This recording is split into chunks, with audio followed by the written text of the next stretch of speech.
My name is Olivia. I recently gave birth to my daughter Elena, who's about to turn 1. My husband has been incredibly supportive, especially since this is our first child. I'm very grateful for him. But there's a problem with my in-laws. My relationship with my mother-in-law Helen was already strained, leading us to a state of estrangement. Let me first talk about the incident that led us to this point. From the beginning, Helen and I never got along. Once I went to their home for a family meeting. I was greeted by balloons and decorations that were blatantly feminine, and the dinner menu was filled with ingredients I specifically said I couldn't tolerate. My husband was furious, and he deeply apologized to me when we got home. At that point, I was rethinking the whole marriage, but my husband desperately convinced me to proceed under certain conditions. Helen and I would only see each other during major life events. No shared meals. If we visit the in-laws, no overnight stays. If my husband wants to visit them during holidays, he goes alone. I would visit my own parents, and absolutely no sharing of our contact information. At the time of our marriage, it was already rare to have a landline at home, so fortunately, direct calls were never an issue. We decided that if these conditions were broken, I'd go back to my parents, and we would either sever ties with Helen or get a divorce. But Helen continued to create issues. Take our wedding, for example. We couldn't exactly not invite her. However, she showed up in a painfully inappropriate white mini dress. She was promptly escorted out by the staff and had to rejoin the ceremony in what I assume were her regular clothes. Every time she met relatives from my husband's side, she would complain. I had that dress made for my son's wedding, but the bride complained. I want my money back. Everyone just awkwardly chuckled. No one blamed me, thankfully. In fact, they comforted me. She even tried to insert herself during the cake-cutting ceremony and deliberately attempted to spill wine on my dress. She was removed from the venue midway, and my husband apologized to me profusely. My husband had been apologizing profusely to my parents and relatives. He kept saying, "It's so embarrassing to have a mom like that." Even my parents and relatives had seen Helen's erratic behavior. Some suggested we should reconsider the marriage. But after seeing my husband's sincere apologies and his regretful face, they felt he wasn't a bad guy. They even offered words of sympathy. Life was peaceful for a while. It was just the two of us in our new home. Then one day, something happened. I usually work from home and rarely go out. My husband knows this. It's been our style since we started dating. But Helen didn't like it one bit. She'd say things like, "You can't possibly be doing legitimate work from home. You must be up to no good, probably having men over." My husband defended me then, but Helen was not one to back down easily. She continued to sulk. Then came a day when I had an outside job and left the house. When I got back, something felt off. First of all, the door was unlocked. I thought we might have been robbed and called my husband. "Hey, you're still at work, right?" "Yeah, what's going on?" "I told you I had work outside today, right? I locked the door when I left, but now it's open." "Is someone inside?" I listened carefully. Footsteps. The sound of someone rummaging through our things. Someone's in the house. "Got it. I'm coming home. Go hide out at a nearby diner." I did as he said, waiting at a nearby diner. Minutes later, he called my cell. "I'm sorry." "What happened?" For a moment, I thought he was cheating, but the reality was worse. "Turns out my mom had made a copy of our house key." "Are you kidding me?" Apparently, Helen had stolen a key from his keyring when he visited home and had it duplicated. That sounds criminal. It's your fault for not giving me one in the first place. I heard Helen's voice in the background. I couldn't believe it. I had my husband hand her the phone. Listen, Helen. Clearly, you don't understand what being a daughter-in-law means. You should be begging me to come over any time. And you never visit on holidays or celebrate Mother's Day. You're even wearing flashy underwear. I was embarrassed and infuriated to realize she looked through my drawers. You're the one who's out of line. Liam had a hard time at our wedding because of you. You not only stole a key but snooped around our personal stuff. I'm done. I was considering still taking part in any family rites, but now I won't even bother with a funeral. I hung up and texted my husband. I can't stay in that house tonight. I'm going to a business hotel. Please clean up the house. If you can't deal with Helen, I'm going back to my parents. Within a minute, he texted back, I'm sorry, I'll take care of it. I want to cut ties too.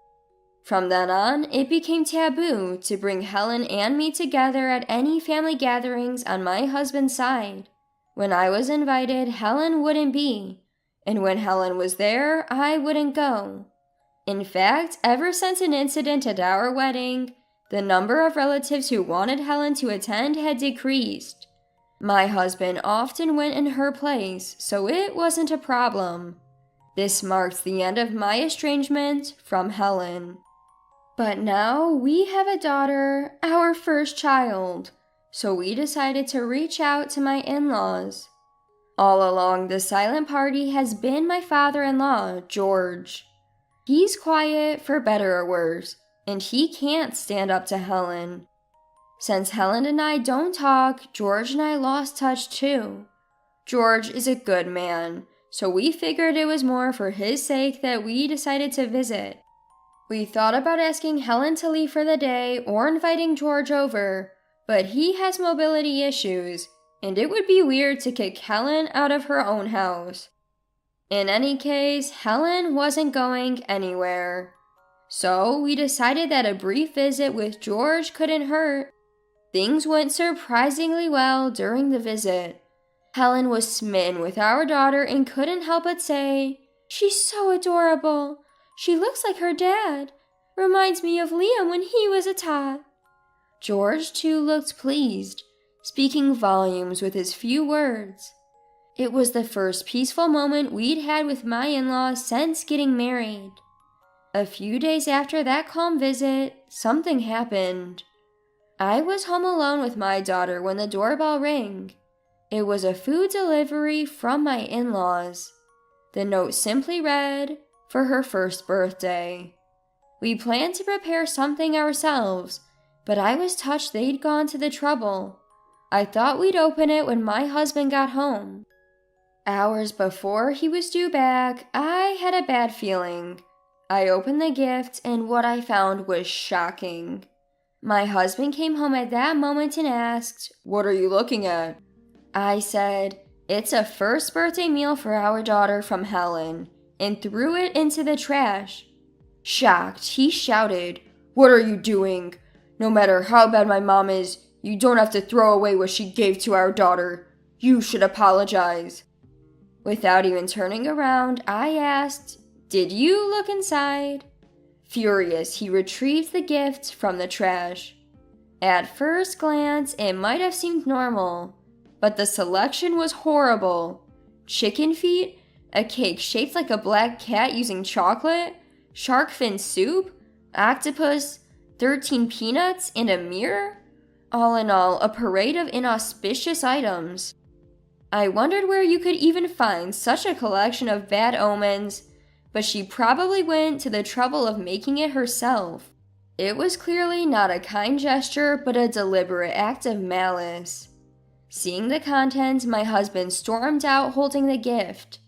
I wanted to say goodbye, but ended up getting into the car forcefully. Any parent would speak up after something like this. As I tried to get in, my husband hesitated, wanting to say something. but one look at my face and he simply drove away. We walked right into Helen and George's house without even knocking, using our own key. What the heck is going on here? Helen and George were in the living room, apparently eating leftover chicken for dinner. When Helen saw the gift bag in my husband's hand, she said, "Oh, it arrived. Nice celebration meal, isn't it?"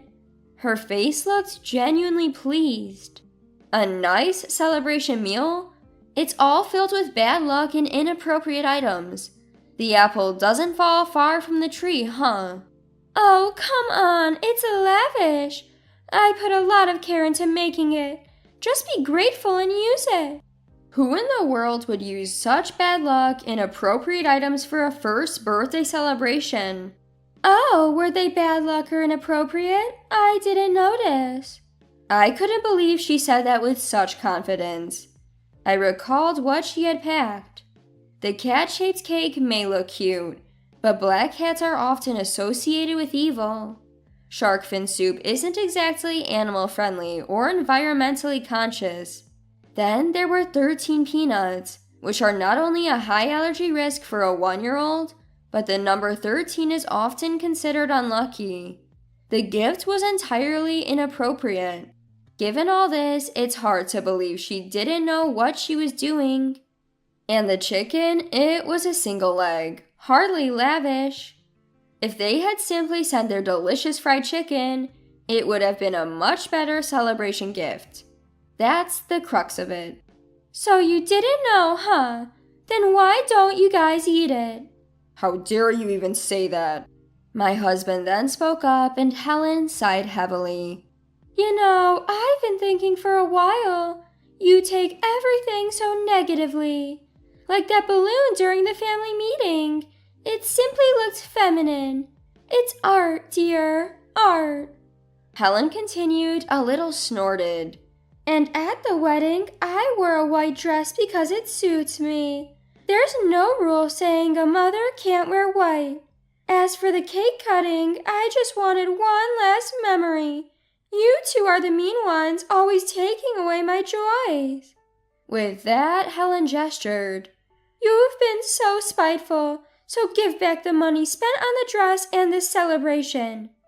I was so flabbergasted I couldn't speak. Just stood there holding our daughter. Are you kidding me? I looked at my husband, whose face was red with anger. What? Ever since our wedding.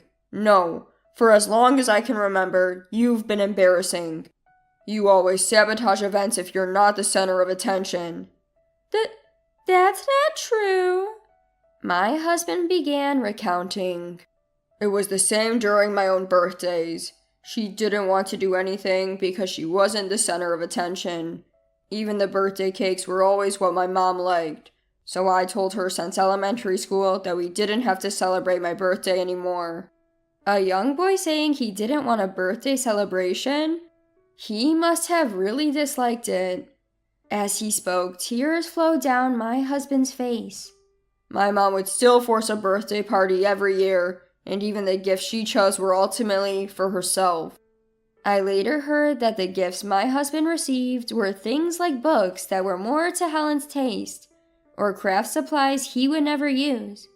Whenever he said he didn't need them, Helen would go, I thought it would be fun if we could use it together. Fine, I'll just keep it. That would get annoying. I thought I'd only have to put up with this stuff from her, but she started doing it to Olivia too. I can't take it anymore. I'm cutting ties. My husband declared. What are you talking about? You're our only child. What's going to happen to us? As if I care. I've done so much for you. What is she talking about? Everything Helen did was for herself. My husband felt the same way. All the things Mom's done, it's all for herself. She needs to be the star of any celebration, so I can't imagine any future event where she won't want to steal the spotlight. And that's just sad. That's not true. Helen was clearly rattled, but my husband's mind was made up. He then turned to George. Thanks for secretly buying me birthday gifts and taking me out to eat when Mom wouldn't celebrate my birthday. You! But I can't forgive that you didn't stop her from ruining our wedding or causing this whole mess. I won't let Olivia or our child see you if she doesn't want to. George looked down, saying nothing. We're leaving and we're going to move. You won't hear from us or see us again, and we're not telling you where we're moving to. Please rethink this. Helen was desperate and crying. No can do. It's not just Olivia who can't handle this anymore. I can't either. I wouldn't even want to attend my own funeral at this point. How can you say such a thing? I hate it that much. I don't want to see you again. I'm sorry for everything until now. From here on out, it'll just be the three of us. Finally, I found my voice and tears of relief started to flow. I'm sorry I couldn't understand earlier. It's my fault for not speaking up. Let's go. My husband took my hand, and we left his parents' home for good. Life became hectic for us. We were busy choosing a new home and packing, and before we knew it, the days had flown by. Oddly, Helen never showed up. When I casually mentioned Helen to my husband, he dryly laughed. I'd like to think Dad is holding her back. Now we've moved and are living in a different area. No more surprise visits from Helen, no more contact. My husband occasionally communicates with George, but they haven't met. They probably never will. Maybe one day, it might be okay to meet with just George.